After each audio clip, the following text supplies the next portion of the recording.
자, 오늘 이 말씀을 통해서 예수님이 행하신 이적 그런 제목으로 함께 은혜를 나누고자 합니다.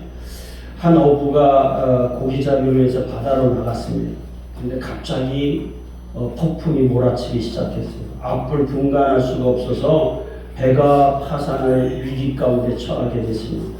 온통 사방은 칠흑 같고 어둠과 사나운 풍랑이 뒤덮였어요. 근데 그 어부가 고기잡이에 나갔을 때 집에 있던 아내는 갑자기 폭풍이 몰아치고 날씨가 사나우니까 남편이 걱정이 됐어요. 노심초사 남편이 무사히 돌아오기를 기다리면서 항구를 바라봤어요. 그럼 항구를 이제 밖에 나가서 바라보고 남편이 무사히 돌아오기만을 간절히 바라고 있는데 설상가상 집에 있던 어린아이가 촛불을 넘어뜨리는 바람에 집에 불이 나고 말았어요. 그 집마저 불타버렸어요. 남편이 죽었는지 살았는지 알 수 없는 상황에서 집마저 불에 타버렸으니까 여인은 절망하면서 울부짖었어요.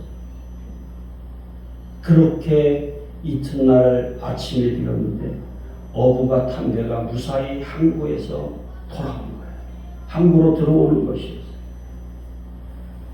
항구에 배를 댄 어부가 이렇게 이야기합니다.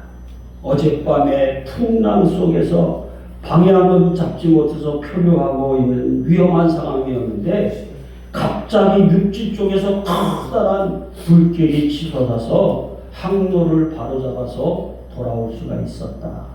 이렇게 이야기합니다. 절망적인 상황에서 화재가 어부의 생명을 구하는 기적을 가지고 온 것입니다. 오늘 본문에서도 혼인 잔치집에서 포도주가 떨어지는 아주 곤란한 상황을 맞이했습니다. 여러분, 우리는 아무렇지도 않게 그냥 포도주 떨어질 수도 있지 이렇게 생각할 수 있어요. 그런데 당시에 이스라엘의 혼인잔치는 달라요. 포도주가 떨어졌다고 하는 것은 손님들에게 아주 큰 신뢰가 되는 일일 뿐만 아니라 잔치의 흥겨움이 중단되고 축복받아야 될 잔치가 원망을 받게 되는 위기의 상황입니다. 제가 그래서 주석을 찾아보니까 잔치집에서 포도주가 떨어지면 소송을 당할 수도 있다는 거예요.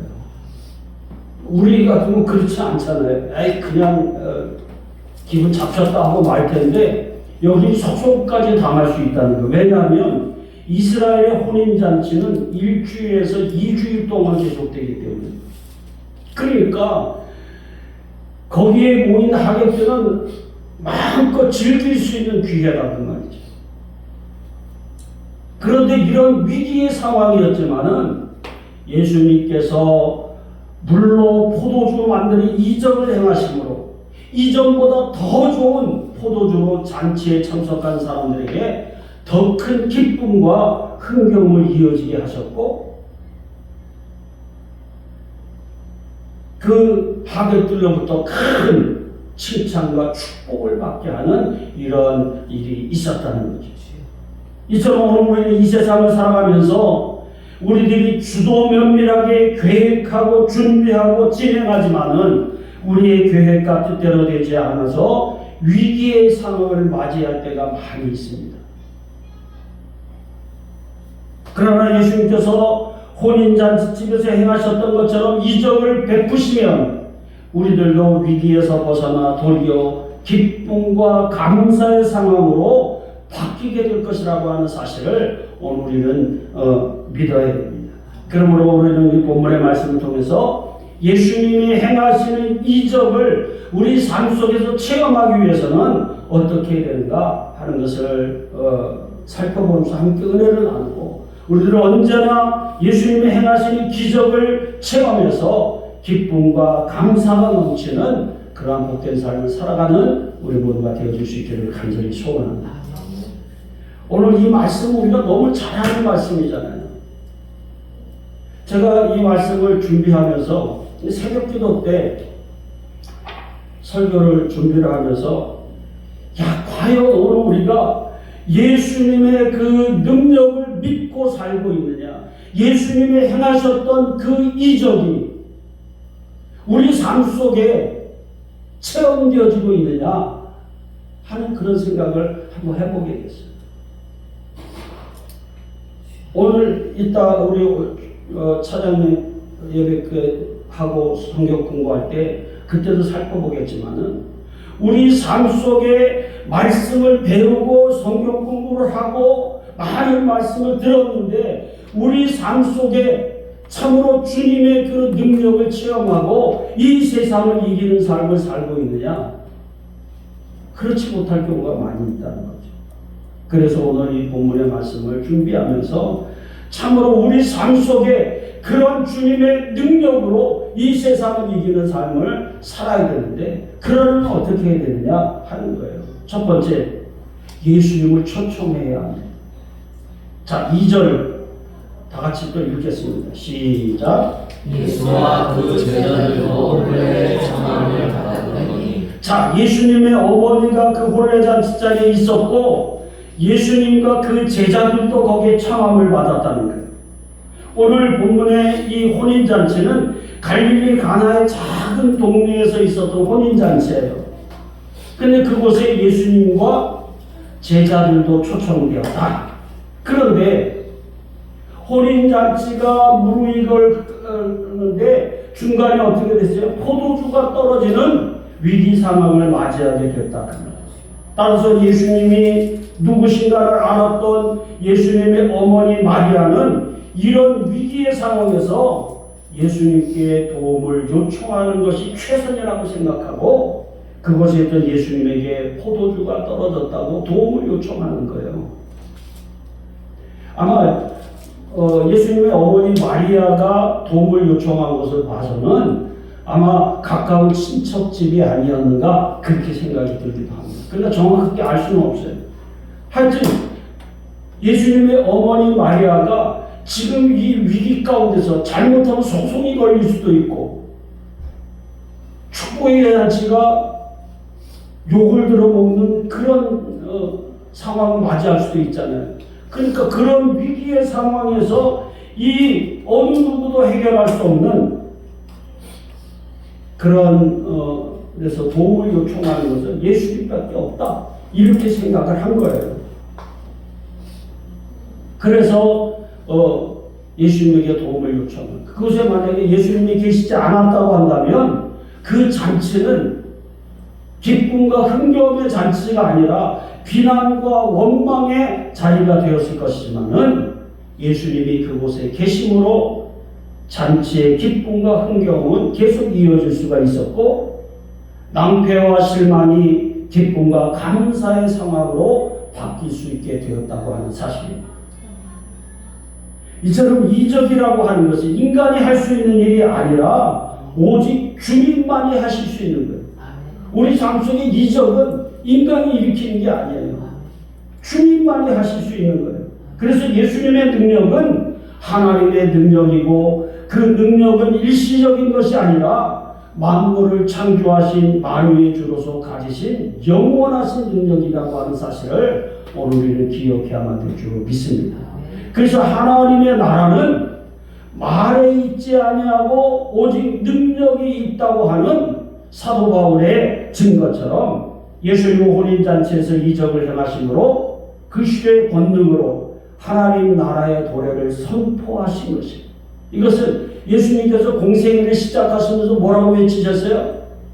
회개하라 천국이 가까웠느니라 그렇게 말씀하신 것과 같은 바로 이스라엘들을 회복시키시고 구속사역의 주권자이신 것을 나타내신 것과 같은 것이다. 그러므로 오늘 우리들 삶 속에 예수님이 함께 하시도록 초청해야 합니다. 예수님이 함께 하시면 어찌할 수 없는 이런 위기의 상황과 불가능한 상황에서도 예수님은 혼인잔치에서 이적을 행하심으로 문제를 해결해 주셨듯이 오늘 우리들의 어떤 문제들을 해결해 주실 줄로 믿습니다. 아멘. 광야에서 5천 명이 굶주리고 있었지만은 아무도 그 굶주림을 해결할 수 있는 능력도 방법도 없었습니다. 그러나 그곳에 예수님이 계시니 오병이어를 가지고 그들을 모두가 배불리 먹고 12광주리를 거둘 수가 있었다고 하는 사실을 오늘 우리는 기억해야만 될 줄로 믿습니다. 그래서 우리가 예수님과 함께할 때 어떤 문제도 문제가 되지 아니하고 오히려 그런 문제가 있을 때 예수님이 행하시는 이적을 체험하는 기회가 된다고 하는 사실을 여러분 믿으실 수 있기를 축원합니다. 그래서 계시록 3장 20절에 뭐라고 그랬어요? 볼지어다 내가 문 밖에 서서 두드리려니 누구든지 내 음성을 듣고 문을 열면 내가 그에게로 들어가 그로 더불어 먹고 그는 나로 더불어 먹으리라 말씀하셨음을 오늘 우리가 기억하고 주님 우리 가운데 초청하고 모시는 주님과 함께하는 우리 모두가 되어주시기를 바랍니다. 날마다 우리의 삶 속에 예수를 모셔서 이런 이적을 체험하는 그러한 복된 삶을 살아갈 수 있기를 간절히 소원합니다. 두 번째로 오늘 예수님이 행하신 이적을 체험하기 위해서는 어떻게 해야 하느냐? 예수님의 능력을 믿어야 합니다.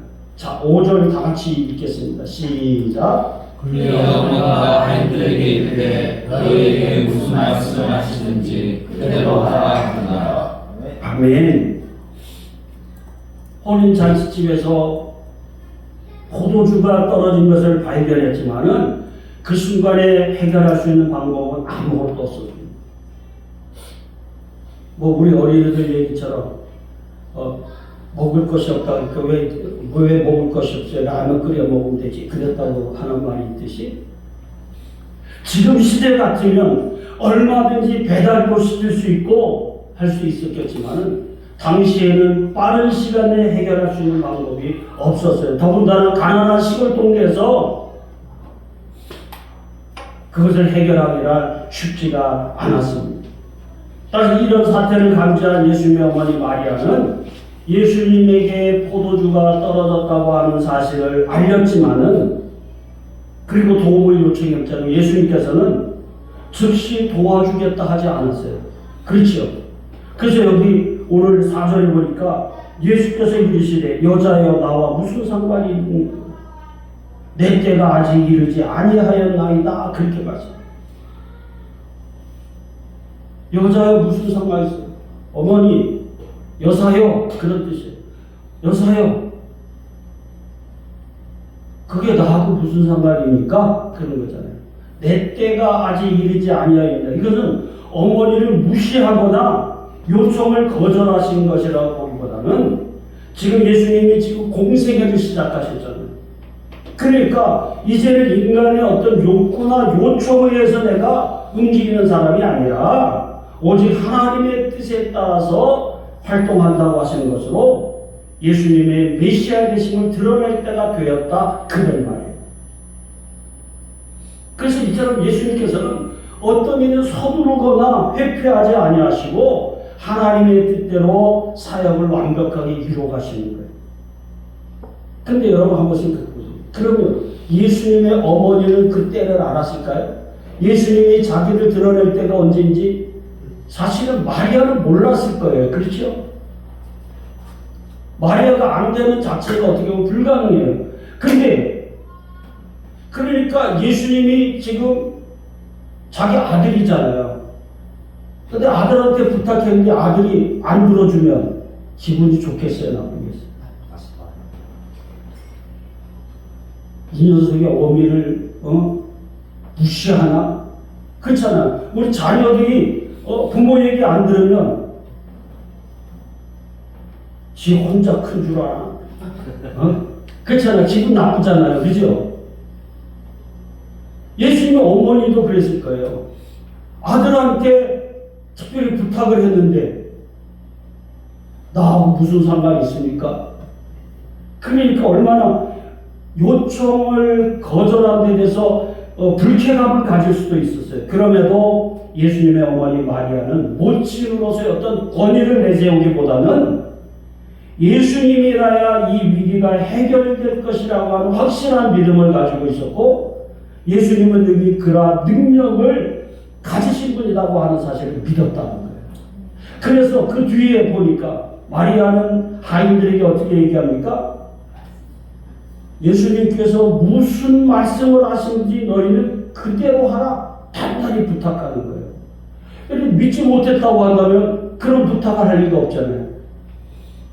에이, 틀렸다. 그럴 수 있겠지만은 예수님의 어머니 마리아는 예수님의 능력을 믿었어요. 그러니까 너희들은 무슨 말씀을 하신지 그대로 해라. 그렇게 부탁한 거예요. 오늘 우리도 마찬가지입니다.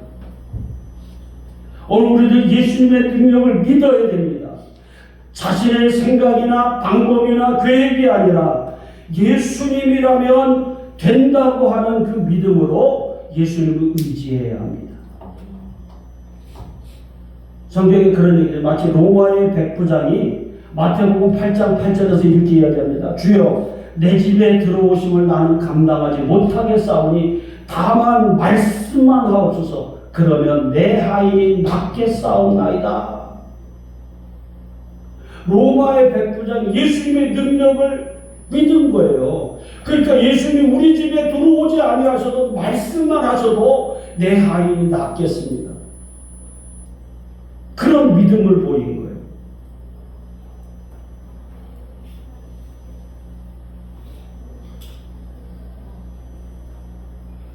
그래서 오늘 우리는 예수님의 능력을 믿고 오늘 우리의 문제를 예수님에게 내려놓아야 합니다. 예수님께서는 어떠한 문제라고 할지라도 능히 해결할 수 있는 전능하신 하나님이시라고 하는 사실을 오늘 우리는 기억해야 합니다. 그래서 예수님의 능력을 믿는 성도는 예수님이 해결할 수 있다고 하는 사실을 믿기 때문에 어떻게 해요? 문제가 있으면 어떻게 해요? 예수님에게 도움을 요청하는 거예요. 그게 바로 뭐예요? 기도잖아요. 여러분 예수님의 능력을 믿고 예수님이 이걸 해결할 수 있다고 하는 그 사실을 믿으면 어떻게 해요? 예수님 도와주세요. 나에게 이런 문제가 있는데 나는 해결할 능력이 없어요. 주님이 해결해 주세요 하고 요청하는 거 아니겠습니까? 그게 기도예요. 그래서 기도는 자신의 믿음을 보여주는 증거예요. 여러분 오늘 우리가 기도하지 않는 것은 예수님에 대한 믿음이 없다는 거예요. 그렇잖아요. 왜 기도하지 않습니까? 예수님 안 도와주셔도 나는 얼마든지 살 수 있어. 내가 해결할 수 있어. 그거랑 똑같은 거예요. 그 예수님의 능력을 믿으면 문제가 있을 때마다 어떻게 해요? 예수님 이거 도와주세요. 나는 할 수 없어요. 예수님에게 도움을 요청하는 것 아니겠어요? 따라서 예수님의 능력을 의심하지 말고 믿음으로 기도하셔서 예수님이 행하시는 이적을 체험하세요. 날마다 오늘 우리의 삶이 기쁨과 즐거운 그런 신앙생활을 해야 될 줄 믿습니다. 여러분 오늘 우리가 주님을 믿는다고 하면서도 주님의 능력을 믿지 못해요. 그러니까 뭐예요? 문제가 있으면 염려하고 근심하고 그렇게 하지 주님 앞에 기도하지 않는다 그 말이에요. 기도할 줄 몰라요. 왜요? 주님이 해결할 거라고 하는 믿음이 없는 거예요. 그러나 여러분 제가 우리 하랑이 하원이 돌보면 얘네들이 그래요.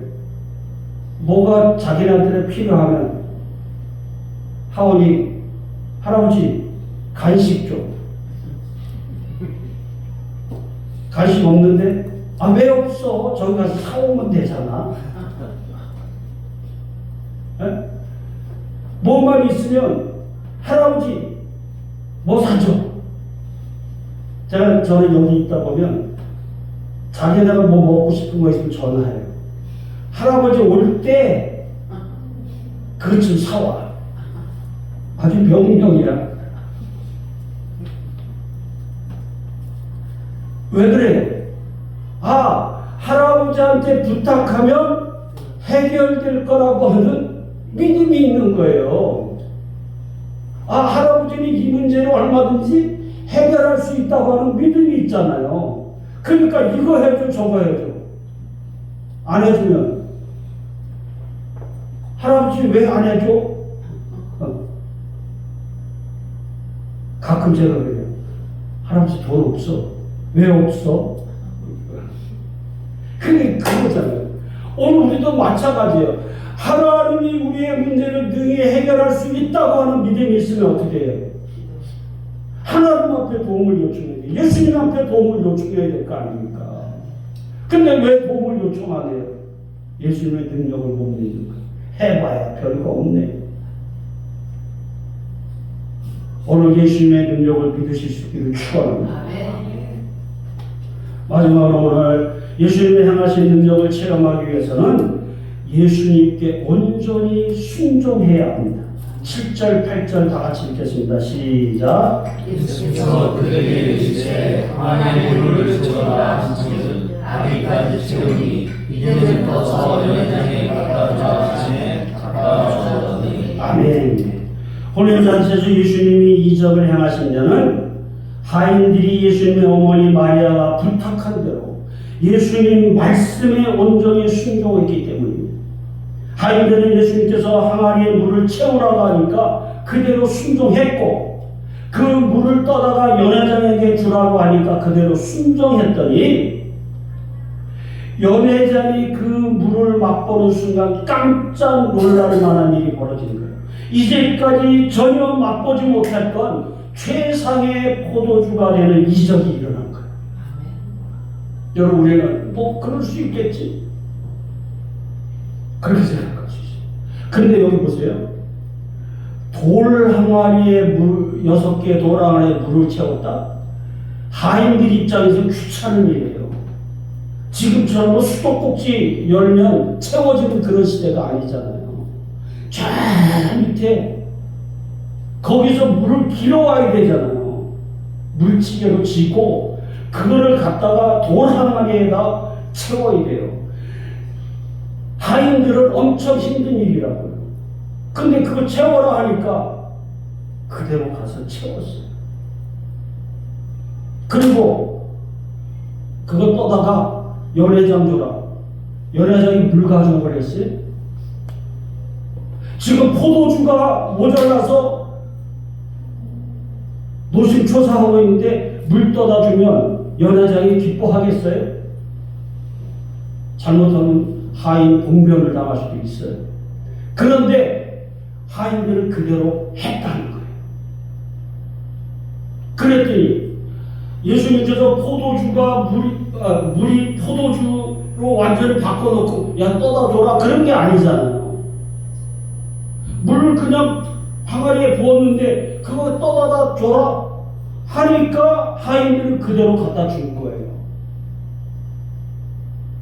그런데 언제 이게 포도주가 됐을까?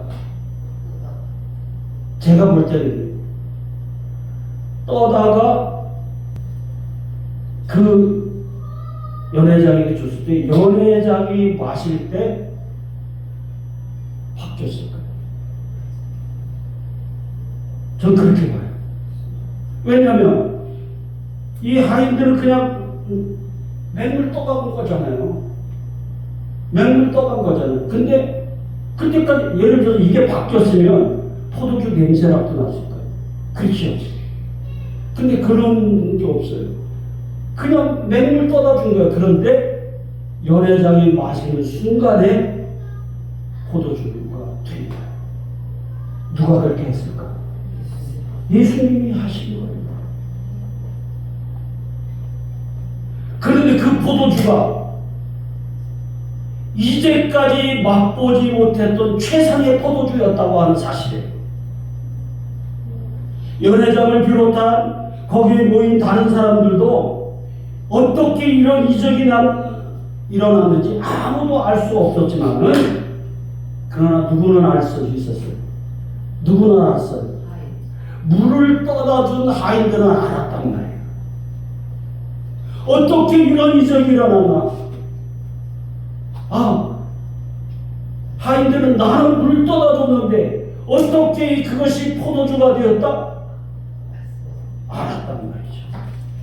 하인들은 알았어요. 예수님이 그렇게 하셨구나. 그걸 알았단 말이에요. 예수님께서는 물이 변해서 포도주가 되는 이적을 행하심으로 예수님의 능력을 하인들이 체험하도록 하셨고, 이 세상이 단지 자연 법칙만 따라서 움직이는 것이 아니라 초자연적인 그런 법칙도 있다고 하는 새로운 가치를 인식해서 예수님에 대해서 관심을 갖도록 하셨다. 그러니까 하인들은 예수님이 누군가 제대로 알지 못했을 거예요. 그런데 이 사건을 통해서 어떻게 해요? 예수님이 보통 분이 아니구나. 그걸 알았을 거예요. 그런데 그때부터 어떻게 해요? 예수님에 대한 관심을 갖기 시작해요. 뿐만 아니라 예수님께서 행하신 이적을 통해서 그 포도주를 맛본 그곳 잔치에 모인 사람들, 그들은 어떻게 이렇게 좋은 포도주가 있을 수 있어? 그랬을 거 아니야. 그랬죠. 나중에 그거 예수님이 만드셨대. 그거 알았을 거 아니에요.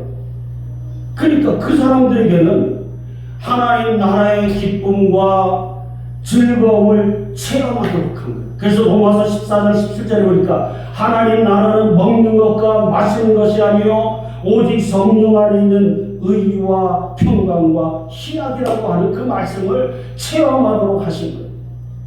하나님의 나라에 주님 말씀대로 순종하고 주님 안에 거하니까 이런 기쁨과 희락과 평강이 계속 이어지더라는 것을 체험하게 하십니다.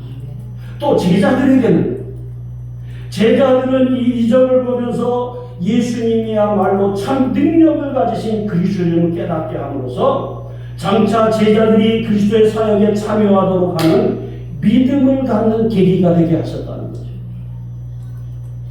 왜? 이 가나의 혼인잔치에 물로 포도주 만드는 사건은 예수님이 공생을 시작하고 첫 번째 행하신 이적이잖아요. 그러니까 제자들로서는 예수님에 대해서 따르라 하니까 따르긴 했는데 반신반의했을 거 아니에요. 그런데 이 사건을 통해서 예수님이 보통 분이 아니구나. 그래서 나중에 그리스도의 구속사역에 참여하는 그런 결단하는 데도 믿음을 갖는 그런 계기가 되게 하셨다 하는 것입니다.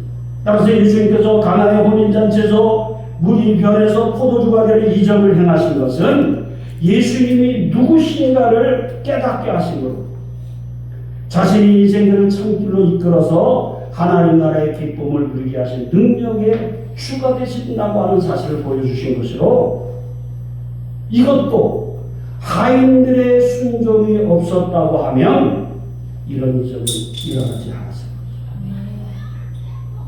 오늘 우리들 삶 속에서 왜 이적이 일어나지 않습니까? 왜 주님의 능력을 체험하지 못합니까? 순종하지 않기 때문에. 오늘 우리는 이게 주님의 뜻이고 이게 주님의 말씀입니다. 그러면 그대로 순종하면 되는데 이유가 많아. 이것 때문에 안 되고 저것 때문에 안 되고 지금 상황이 어떻고 저떻고 그런 얘기 한단 말이지.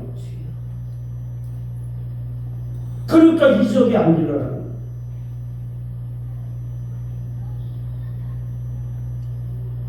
아까도 얘기했지만 하인들은 힘들고 어렵지만 오직 예수님이 말씀하신 대로 순종함으로 이적을 체험할 수 있었다고 하는 사실을 오늘 우리는 기억해야 돼요.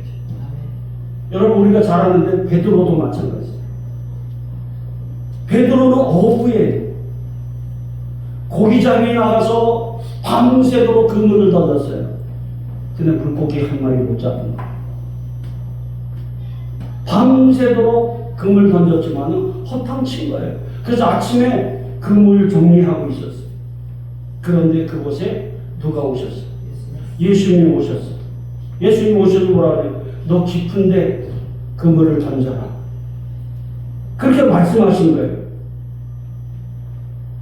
자, 예수님의 말씀은 어부의 경험상 또다시 헛담을 치는 무모한 일이었어요. 왜냐하면 아침에는 고기들이 전부 다 풀숲에 숨어 있잖아요. 가장자리. 근데 깊은데 던지라고 하니까 아니 뭐야? 지금 나무를 다시 한번 헛탕치려는 거야? 헛수고하려는 거야? 그럴 수 있잖아요. 어부의 경험상. 그런데 베드로는 어떻게 했어요? 내가 자신의 어떤 지식이나 경험이나 이런 능력을 내세우지 아니하고 뭐라고 해요? 내가 말씀을 의지해서 그물을 내리겠습니다. 그렇게 하고 그냥 예수님 말씀 그대로 던진 거예요. 그랬더니 어떻게 됐어요? 허탕쳤어요? 그물이 찢어질 정도로 많은 고기가 잡히는 이적을 체험했다고 하는 사실을 오늘 우리는 기억해요. 그 성경은 우리에게 뭐라고 얘기해요? 순종이 제사보다 낫다. 이 말은 무슨 말이에요? 여러분들이 아무리 예배를 많이 드려도 순종하지 아니하면 헛것이다 그 말이에요. 여러분이 아무리 많은 말씀을 알고 있어도 순종하지 않으면 헛것이다 그 말이에요.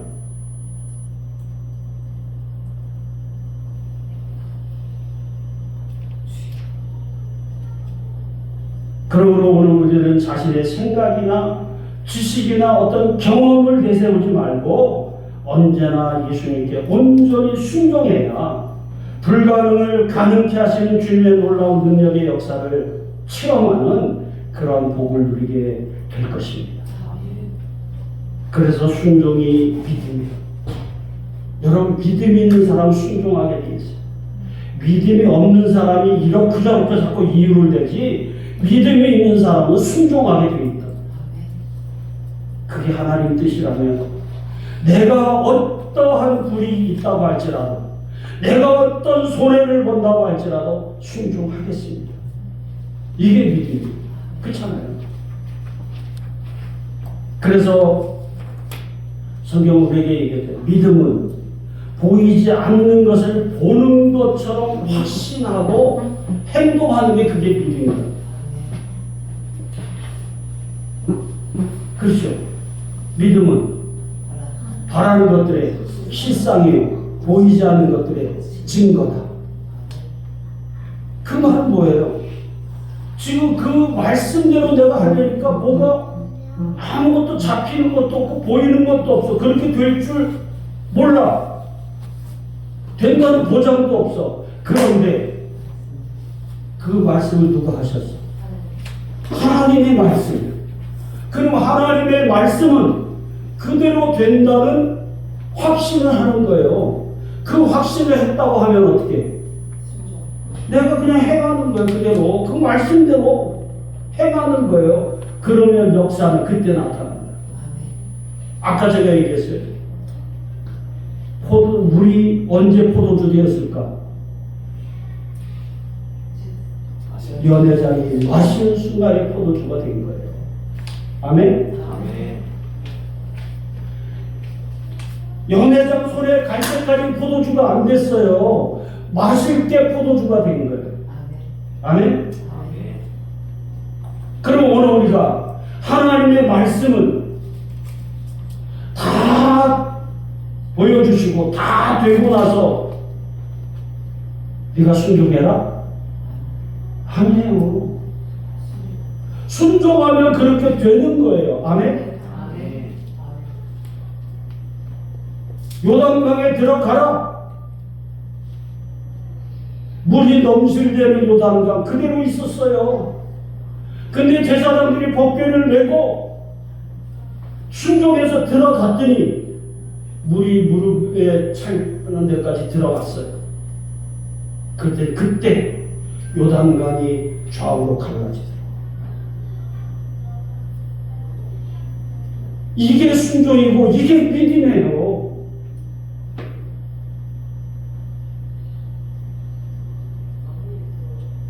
그래서 이런 믿음이 있으면 여러분 한번 생각해요. 이런 믿음이 있으면 어떤 어려움과 위기가 찾아온다고 할지라도 근심 걱정하겠어요?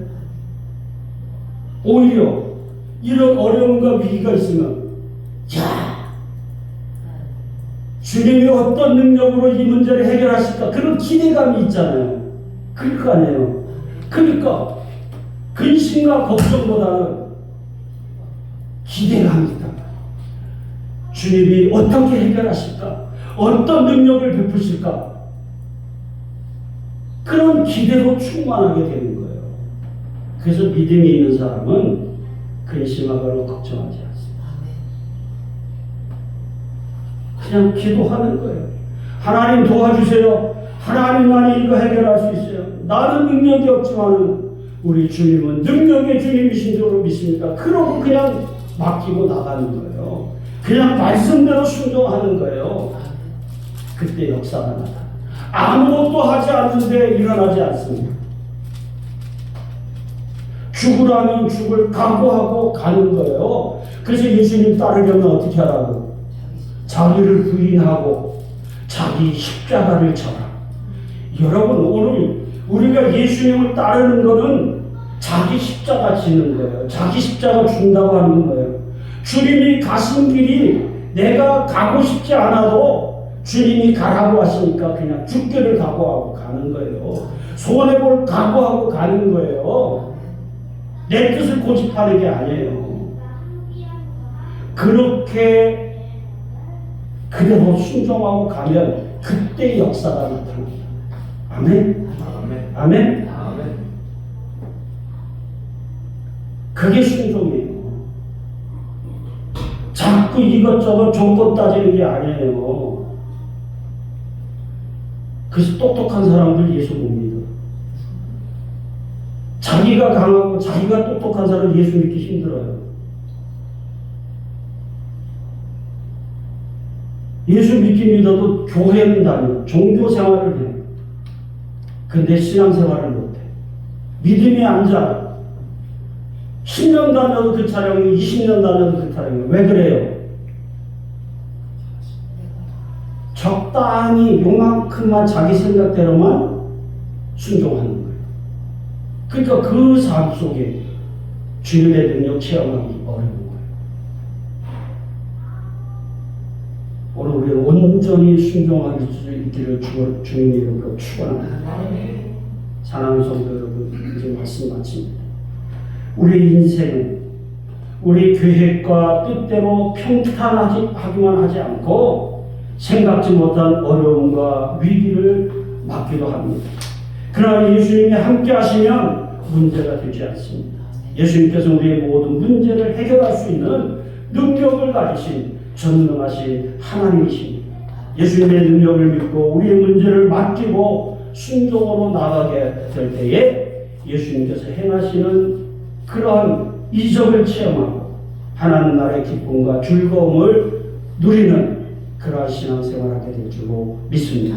바라기는 저와 여러분이 참으로 힘들고 어려운 세상이지만 예수님과 함께하며 예수님의 능력을 믿고 순종해서 예수님이 행하시는 이적의 역사로 이 세상을 이기시는 하나님의 자녀로서 행복한 삶을 살고 주의 뜻을 이루는 그런 복된 삶을 사는 우리 모두가 되어줄 수 있기를 간절히 소원합니다. 그런 삶을 살아갈 수 있기를 바랍니다. 자, 오늘 이 말씀을 통해서 함께 통성으로 기도하겠습니다.